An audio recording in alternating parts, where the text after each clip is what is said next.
indeed, the library. We've all been to a historic library. We've all enjoyed the smell of a historic library. But what is it and what does it mean?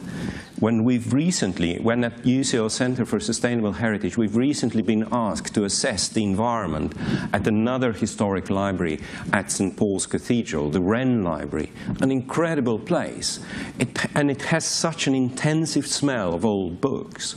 And we were also asked, for the first time really, I was actually quite taken aback by the brief, we were asked, whatever you do, please preserve the smell.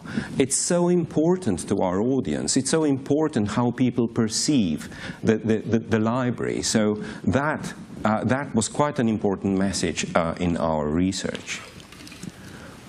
And indeed, smell is an important way of how we communicate with the environment. This piece of research was done by an advertising company, because advertisers are so interested in how we interact with each other and the environment. And we see that the majority of people use sight, obviously, to interact with the environment. But on the second place, we see that smell is also very, very important.